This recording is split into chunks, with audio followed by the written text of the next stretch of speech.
함께 보실 말씀은 고린도후서 11장 28절에서 29절 말씀입니다. 고린도후서 11장 28절에서 29절 말씀입니다.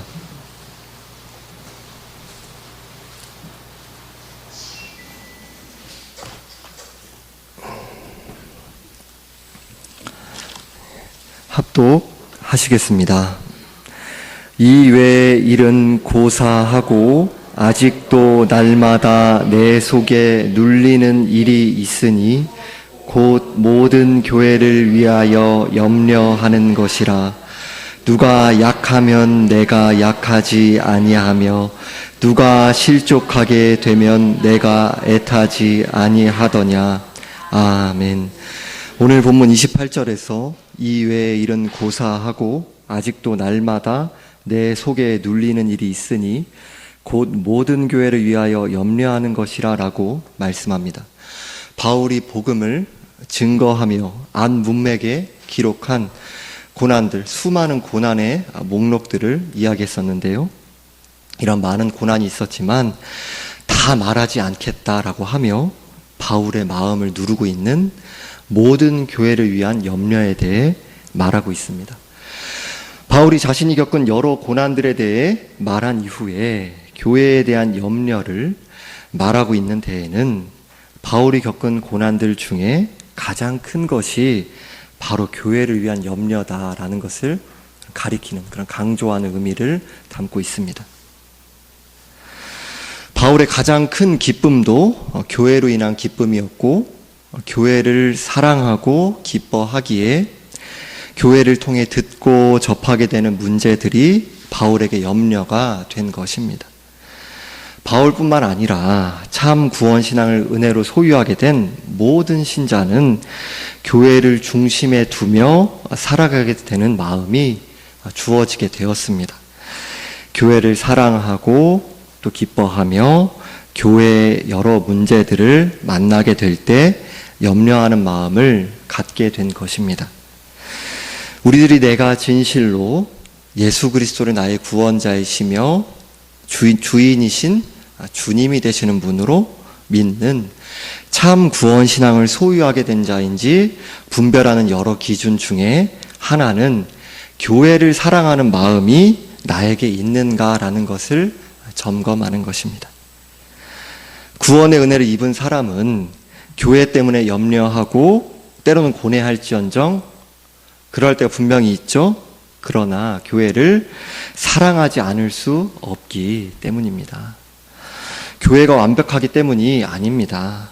정직하게 우리의 마음을 살펴볼 때 교회의 모난 구석이 많이 보입니다. 모난 구석이 많은 대상을 사랑하는 것은 어렵습니다. 힘이 듭니다. 아름답고 존귀한 대상을 사랑하는 것은 어렵지 않을 것입니다. 그러나 문제는 우리가 사랑하는 교회의 현실이 그렇지 않다는 것입니다. 교회는 예수 그리스도의 몸입니다. 예수 그리스도께서는 교회의 머리가 되십니다. 머리와 몸이 붙어 있듯이 예수 그리스도와 교회는 한 몸이며 분리될 수가 없습니다. 그래서 바울이 회심하기 전에 교회를 핍박할 때 주님은 나는 내가 박해하는 예수다 이렇게 말씀하시면서 교회와 자신을 동일시하신 것입니다. 거룩하시고 영광스러우시며 아름다우신 예수님과 하나 된 교회이지만 교회의 현실은 여전히 다투고 용서하지 못하는 모습과 분열되고 갈라지는 모난 모습이 많이 있습니다. 그러나 신자는 예수 그리스도를 사랑하듯이 모난 부분이 많은 교회를 사랑하는 마음이 주어지게 된 것입니다. 취향에 맞는 몇 사람이 아니라 모든 형제 자매, 그러니까 교회를 사랑하기를 기도하고 씨름하게 된 것입니다. 예수님은 좋은데 교회는 싫다 이런 말을 많이 들어보셨을 것입니다. 왜 이런 말을 우리 듣고 하게 되는 것일까요? 물론 교회 안에 알곡과 가라지가 섞여 있기도 하며 참 구원신앙을 소유한 여부는 오직 하나님만이 정확하게 아실 것입니다. 그러나 참 구원신앙을 소유한 신자끼리만 모여 있다고 하더라도 그럼 항상 행복한 일만 있을까요? 그렇지 않죠. 신자는 여전히 죄를 지으며 살아갑니다. 모든 신자들은 이 땅에서 공사 중입니다. 마찬가지로 교회도 공사 중입니다. 우리의 믿음의 선배들은 이 땅의 교회를 가리켜 전투하는 교회다 이렇게 불렀습니다. 우리의 죄의 소욕과 악한 영의 유혹과 이 세상의 죄악된 가치관에 그 시대 정신에 영향을 받으며 하루하루 말씀과 기도를 통해 주님과 교제하며 은혜를 구하고 죄악과 싸워가며 구속의 은혜에 감사하고 또 기뻐하며 말씀을 순종하기를 힘쓰는 것이 이 땅의 신자이며 교회입니다. 우린 이 땅에서 분투하며 때로는 흔들리고 타협하며 넘어집니다. 거룩하시고 영광스러우시며 아름다우신 예수님의 몸이지만 우린 거룩하지도 영광스럽지도 아름답지도 않은 모습일 때가, 그런 마음일 때가, 삶일 때가 많이 있습니다. 하나님께서 예수 그리스도를 믿음으로 의롭게 여김받게 된 신자 각 사람을 예수 그리스도께서 이루신 일 때문에 완전히 거룩하고 또 완전히 의로운 자로 전혀 죄가 없는 자로 바라보시는 것처럼 하나님은 여전히 부족하고 넘어지고 연약한 부분이 많은 교회를 보실 때에 거룩하고 영광스럽고 아름답게 바라보십니다. 그리고 공사 중인 신자 개인과 주님의 몸된 교회는 하나님께서 공사를 시작하셨고 또 하나님께서 공사를 반드시 완공하십니다. 사도행전 20장 28절에서는 하나님이 자기 피로 사신 교회라고 말씀합니다. 하나님께서 아들을 내어주신 사랑과 희생으로 교회를 구속하신 것, 사신 것입니다. 스바냐 3장 17절에서는 너의 하나님 여호와가 너의 가운데에 계시니 그는 구원을 베푸실 전능자이시라. 그가 너로 말미암아 기쁨을 이기지 못하시며 너를 잠잠히 사랑하시며 너로 말미암아 즐거이 부르며 기뻐하시리라 하리라 라고 말씀합니다. 하나님께서는 교회를 사랑하시며 기쁨을 이기지 못하실 만큼 기뻐하시는 것입니다. 우리 신자들은 여전히 이 땅에서 공사 중인 교회이지만 하나님의 관점으로 교회를 바라보고 사랑하기를 기도하며 교회를 사랑하기를 애쓰는 것입니다. 그렇다면 교회는 어떻게 바르게 세워져 갈 수 있을까요? 교회가 예수 그리스도의 몸이다라는 것을 우리들이 생각할 때 교회는 머리 대신 예수 그리스도의 통치에 복종하기를 힘써야 합니다. 예수 그리스도의 통치에 복종하기를 힘쓴다라는 것이 추상적인 그 무엇이 아니라 진리의 말씀에 순종하기를 기도하고 우리의 죄악된 본성을 꺾을 수 있기를 분투하고 또 그렇게 말씀에 순종하기를 힘써 나가며 주님의 다스림을 받아 나가는 것이죠. 신자 각 사람이 주님을 사랑하듯이 교회를 사랑하고 말씀을 따라 예수 그리스도께 복종하는 삶을 잘 안 되더라도 늘 연약하고 부족한 부분들이 있지만 분투할 때, 힘써 나갈 때 교회는 바르게 세워져 갑니다. 예수 그리스도를 믿는 사람들의 모임이 교회입니다. 우리는 주일에 교회당, 예배당에 모여 삼위일체 하나님께 예배를 드립니다. 또 말씀을 듣습니다. 우리의 예배 드림은 교회로서의 정체성의 핵심입니다. 그러나 우리가 평일을 살아가며 흩어져 살아갈 때에도 우리는 교회와 무관한 것이 아닙니다. 우리는 흩어져 있을 때도 예수 그리스도의 몸인 교회입니다. 흩어져 있는 교회인 것입니다. 교회를 연약하게 만드는 방법이 있습니다. 우리가 모여 있을 때만 교회이고 나머지 흩어져 있을 때에는 잊어버리고 사는 것입니다. 그러면 교회는 연약해집니다. 따라서 우리는 모였을 때뿐만 아니라 흩어져서 일상생활에서 교회에서 듣고 배운 말씀을 바르게 순종해 갈 수 있기를 기도하고 분투해 가야 합니다. 흩어져 있는 하나님의 교회로서의 정체성을 가지고 살아가는 것입니다. 우리가 흩어져서 여러 가지 일을 할 때에 주어진 모든 일은 하나님의 일입니다. 엄밀히 말하면 우리에게는 교회의 일, 나의 일이 떨어져 있지 않습니다. 내 모든 일이 하나님의 일이며 넓은 의미에서 교회의 일입니다. 연약하고 흠과 죄가 많은 우리들이지만 하나님을 의지하여 주어진 삶의 하루하루의 작은 자리에서 진실하고 또 성실하며 충실하게 살아갈 때 교회가 세워져 가는 것입니다. 반대로 내가 시간을 낭비하고 내 마음대로 살면 결국 교회를 망가뜨리는 일을 하는 것입니다.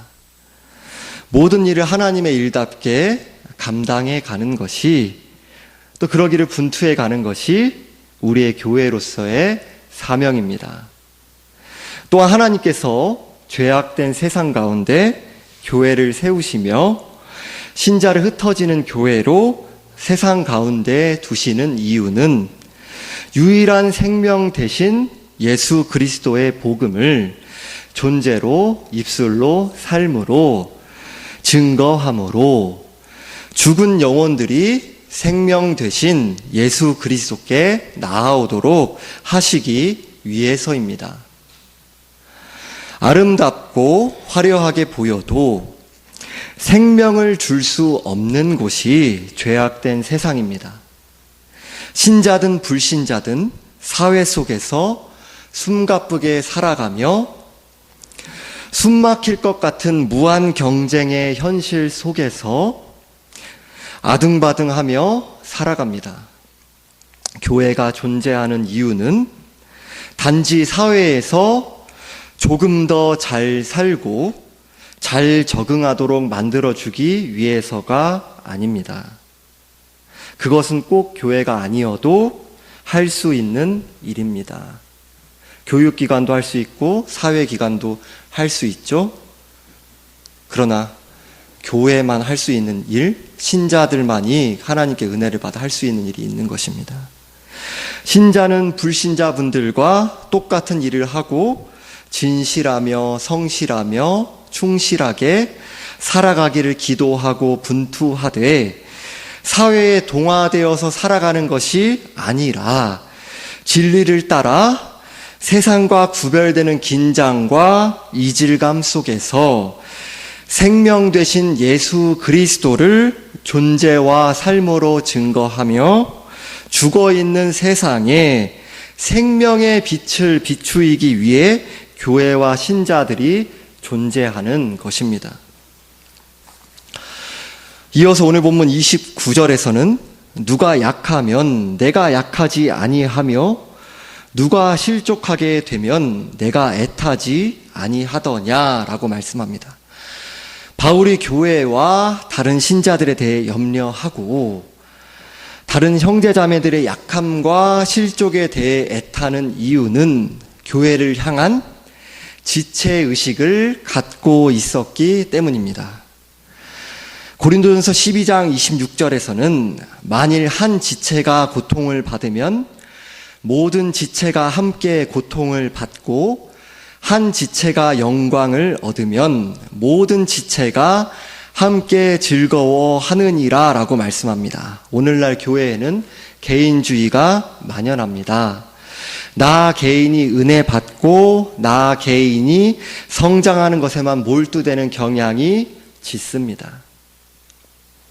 그러나 예수 그리스도를, 또 예수 그리스도의 몸을 세우는 방향이 아닌 자기 중심적으로 나만 성장해야겠다라는 신앙 성숙은 존재하지 않습니다.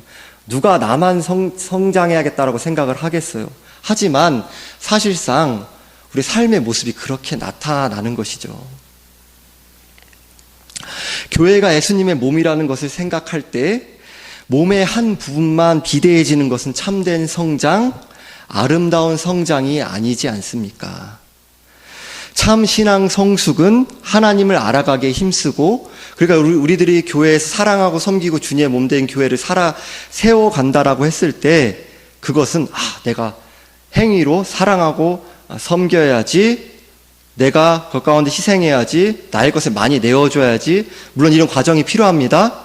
그 이전에 그 동력이 되는 것, 은혜로서 우리가 주님을 의지하는 그런 근거가 되는 것은 하나님 말씀입니다. 하나님 말씀을 더욱 알고 우리를 향한 복음 가운데 나타날 은혜가 무엇인지 우리 가운데 이루어져 나가고, 그 은혜에 감격할 때 누가 시키지 않아도 기꺼이 우리의 존재를 들여서 사랑하고 섬기며 주님의 몸된 교회를 향한 그 열망 가운데 무엇을 할까를 고민하고 또 기도하고 분투하게 되어져 있는 것입니다. 먼저 하나님을 알아가게 힘써 나가야 되는 것이고요, 말씀과 기도 가운데 하나님과 우리 주님과 우리 교제해 나가기를 또 힘써 나가야 하는 것이죠. 그러니까 아까 앞서서 말씀드린 교회 가운데 개인의 어떤 경건이라고 할까요? 신앙 성숙이라고 할까요? 마땅한 바이고 우선순위입니다. 잘못되었다는 것이 전혀 아닙니다. 그런데 우리들이 딱 여기에만 푹 빠져서 딱 여기에서 할 거를 다 했다, 어떤 자기 만족에 빠져서 또 합리화하면서 살아가고 있는 것은 아닌지를 돌아보는 것, 그러한 저와 우리들이 되었으면 좋겠습니다. 그러니까 참 신앙 성숙을 하나님을 알아가기에 힘쓰고 머리 대신 예수 그리스도와의 깊은 사귐을 누리며 예수 그리스도께 받고 누리는 사랑과 은혜를 믿음의 형제 자매들과 서로 사랑하고 섬기는 삶을 살아가기를 서툴고 잘 안 되더라도 기도하며 분투하게 되어 있습니다. 나만 앞서는 것이 아니라 어떻게 하면 연약한 지체, 어쩌면 뒤처져 있는 지체, 그들도 함께 사랑하며 함께 진리를 따라 자라갈 수 있을까, 이것을 고민하고 기도하며 애쓰게 되어 있는 것이죠. 만일 영적으로 성장하는 일에 전념하면서도 형제 자매를 사랑하는 일을 외면하며 살아가고 있다면 명백히 잘못된 방향 설정이고 거짓된 신앙일 수도 있습니다. 그리스도의 몸이라는 진리를 거부하는 참된 경건이 아닐 수 있는 것입니다. 동시에 신자들이지만 여전히 공사 중인 죄인들이 모여있는 곳이 교회이기 때문에 우리는 성령의 도우시는 은혜를 기도하며 자기를 부인하고 아픔과 대가를 치르더라도 사랑하고 용서하며 함께 진리를 위하고 성령이 이미 하나 되게 하신 것을, 그 한 몸 된 교회를 힘써 지켜가기를 분투해 가는 것입니다. 요한일서 3장 14절에서는 우리는 형제를 사랑함으로 사망에서 옮겨 생명으로 들어간 줄을 알거니와 사랑하지 아니하는 자는 사망에 머물러 있느니라 라고 말씀합니다. 말씀을 그대로 받아들이면 형제를 사랑하지 않는 자는 여전히 죽은 자, 구원받지 못한 자라는 것입니다. 오직 예수 그리스도를 믿음으로 구원을 받는다는 것을 부정하는 것이 아닙니다. 예수 그리스도를 믿음으로 의롭게 여김을 받게 하는 믿음은 형제를 사랑하는 것과 본질적으로 밀접한 관계를 가진다라는 것을 말씀하는 것입니다. 참 믿음은 형제 사랑의 열매를 맺어가게 되어 있습니다. 우리들이 믿음의 형제 자매들을 사랑하는 마음이 나에게 있는지를 살펴보며 나의 참 구원 신앙을 점검해 가야 합니다. 요한일서 3장 16절에서는 그가 우리를 위하여 목숨을 버리셨으니 우리가 이로써 사랑을 알고 우리도 형제들을 위하여 목숨을 버리는 것이 마땅하니라 라고 말씀합니다. 예수 그리스도께서 우리를 위해 내어주신 복음에 나타난 예수님의 사랑이 형제 사랑의 원천이며 근거가 된다라는 말씀입니다. 복음 안에 나타난 예수 그리스도의 사랑을 경험한 사람은 형제를 위해서 목숨을 주는 자리까지 하나님의 은혜가 빚어가고야 만다라는 것입니다. 요한일서 3장 18절에서 19절에서는 자녀들아 우리가 말과 혀로만 사랑하지 말고 행함과 진실함으로 하자. 이로써 우리가 진리에 속한 줄을 알고 또 우리 마음을 주 앞에서 굳세게 하리니 라고 말씀합니다. 형제의 사랑을 실천하는 것이 우리가 구원을 받은 하나님의 자녀라는 것을 확증하는 증거라는 말입니다. 우리가 진리에 속한 줄을 알고 라는 말씀은 우리가 하나님께 속한 구원을 받은 자라는 말씀입니다. 행함과 진실함으로 형제 자매를 사랑하는 나의 모습을 보며 내가 진리에 속한 하나님의 자녀구나 라는 것을 알게 된다라는 것을 가리킵니다. 그런데 우리들이 교회의 현실 속에서 경험하는 것은 나와도 너무 다른 환경에서 자라고 나와 성격이 너무 다른 사람들을 만나게 되는 것입니다. 어찌 보면 공통점은 복음, 예수 그리스도를 믿는다, 이거 하나밖에 없을지도 모릅니다. 도무지 서로 이해되지 않을 때도 많고요, 사랑하기도 힘이 들 때도 많이 있습니다. 믿음의 형제 자매들과의 관계의 여러 어려움과 문제 속에서 참 구원 신앙을 소유한 신자는 하나님께 나아가게 되는 것입니다. 자연적인 본성으로는 좋아할 수 없는 사람이지만 상대방을 사랑과 긍휼의 마음으로 품을 수 있기를 기도하며 함께 진리를 따라 자라가기를 힘쓰게 되는 것이죠. 이러한 마음과 태도를 가지고 하나님께 나아가 간구하며 어렵고 힘들더라도 관계 가운데 애쓰는 모습이 참 구원을 신앙을 소유한 신자들에게 맺혀져 가는 열매 중에 하나인 것입니다. 그러니까 이러한 열매가 나에게 있는가?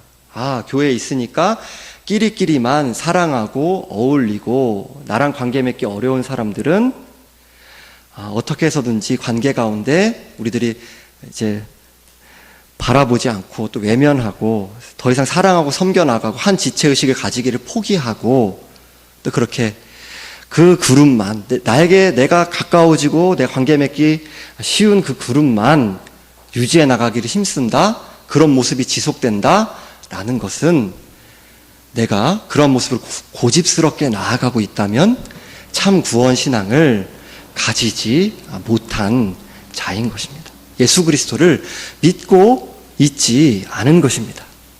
우리 마음 가운데 그런 부담이 있을 수밖에 없습니다. 참 구원 신앙을 가진 자가 자기 몸인데 예수님이 머리가 되시고 각 지체인 것인데 내가 볼 때 연약하고 쓸모없어 보이는 지체라고 해서 내가 내 맘대로 잘라낸다, 포기한다. 그것이 우리가 우리의 몸을 생각해 볼 때 불가능한 것 아니지 않습니까? 그냥 된다는 것이 아닙니다. 말씀드린 것처럼 힘듭니다. 어렵습니다. 하기 싫습니다. 거부하고 싶습니다. 그러기에 주님 앞에 나아가 안 돼요, 주님. 사랑할 수 있는 마음을 주세요. 긍휼히 여길 수 있는 마음을 주세요. 용서할 수 있는 마음을 주세요. 성령께서 하나 되게 하신 것을 힘써 지켜나갈 수 있도록 도와주세요. 저의 악한 본성을 꺾을 수 있도록 도와주세요. 이렇게 기도하고 애쓰는 모습이 참 구원 신앙을 소유한 신자에게는 나타나게 되어 있습니다. 반대로 저 사람은 다른 교회로 가면 좋겠어, 왜 계속 우리 교회에 나오지라고 생각하면서 형제 사랑의 계명을 조금 더 의식하거나 생각하지 않고 이런 어려움을 가지고 하나님께 나아가 은혜를 구하며 관계 가운데 씨름할 생각을 전혀 가지지 않는다면 구원신앙을 소유한 신자가 아닐 수 있는 것이죠.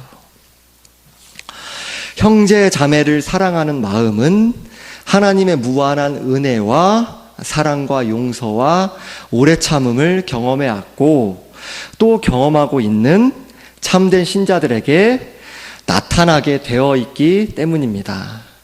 때로는 사랑하기 어렵고 밉기도 하며 용서하기도 어렵지만 믿음의 형제자매들을 볼 때 나처럼 하나님의 은혜와 사랑으로 빚어져 왔고 빚어져 갈 것을 바라보며 사랑하고 용서하며 오래 참고 진리 안에서 관계를 아름답게 가꾸어 가기를 기도하고 힘쓰며 내 삶 가운데 베푸신 그 하나님의 은혜와 하나님의 성품이 조금 우리가 한다고 해봤자 얼마나 사랑하겠어요? 얼마나 긍휼력이겠어요? 얼마나 용서하겠어요? 분투한다고 해봤자 얼마나 거룩하신 하나님의 기준으로 얼마나 부족한 부분이 많겠어요?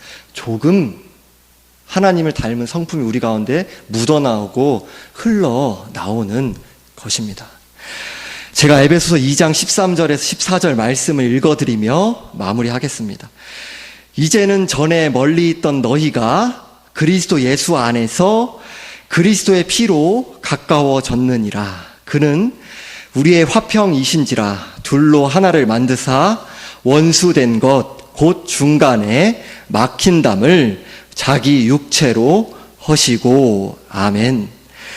하나님 아버지, 자기만 알고 자기를 위하고 모든 것이 우주가 나를 중심으로 돌아가면서 나에게 이익이 되고 나에게 보상이 되며 내 성격과 기질에 조금 맞는 것 같은 사람들과만 어울리며 늘 갈라서고 분열하기 쉬운 그렇게 사단의 종로로 타면서 사단의 성품을 따라가 살아가며 그것이 죄인 줄로 어두움의 길인 줄도 모르며 살아가던 우리들을 건져주셔서 십자가로 하나님과 화평을 누리게 하시고 또 화평케 된 자로 화평의 삶을 살아가게 하시니 분투하게 하시니 감사합니다.